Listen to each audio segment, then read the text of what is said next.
waging a war based on pure vibes. I mean, it doesn't matter what the intelligence says or what senior officials tell the president. The only thing that matters is how Trump feels at any given moment.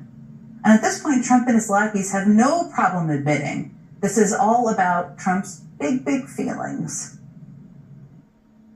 They were going to attack first. I felt strongly about that. I think the president, prior to that phone call, had a good feeling that the Iranian regime was going to strike the United States assets. We took a little excursion because we felt we had to do that to get rid of some evil. The president had a feeling, again, based on fact, that Iran was going to strike the United States. But I felt it was something we had to do. Because he felt as though Iran was going to strike the United States. The president feels we have the inalienable right to stop you. When are you going to know when it's over?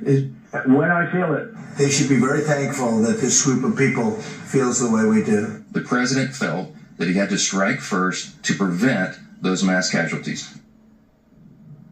Donald Trump has a feeling. He's had a lot of feelings. And the only cure for those feelings seems to be more war. From day one, it has been Trump's feelings and vibes dictating U.S. strategy in this conflict. And all the experts have seemingly been sidelined in favor of Trump's feelings. Who knew he had so many feelings? He doesn't about so many other issues.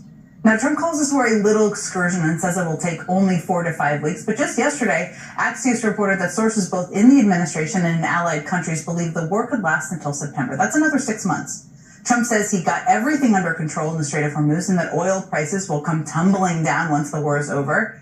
But today, Notice reports that most of the State Department experts in charge of dealing with a Middle East gas crisis were fired during the Trump administration's Doge spurs last year. And that is all while gas prices have surged 27% on average across the country since Trump decided to strike Iran. It's also clear Trump and his cabinet have no idea what is happening day to day in this war. I mean, just watch what happened when Trump was asked about an attack on the U.S. Embassy in Baghdad earlier today. Mr. President, how do you respond to the increasing attacks by the Iraqi militia groups against the U.S. Embassy and consulate in the Kurdistan region?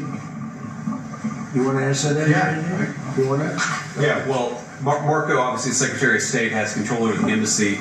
Look, there have been a lot of militia attacks against our base, or our embassy in Iran. So Trump was asked about U.S. Embassy attacks in Iraq, and he dodges the question by kicking it to J.D. Vance, who then tries to kick the question to Marco Rubio before saying there have been a lot of attacks against our embassy in Iran. Now, I would just note, in the U.S. Embassy in Iran has been closed for over 40 years. There's no active U.S. Embassy in Iran. And it shouldn't, overall, though, have been difficult for a single person in that room to answer a question about attacks on a U.S. Embassy.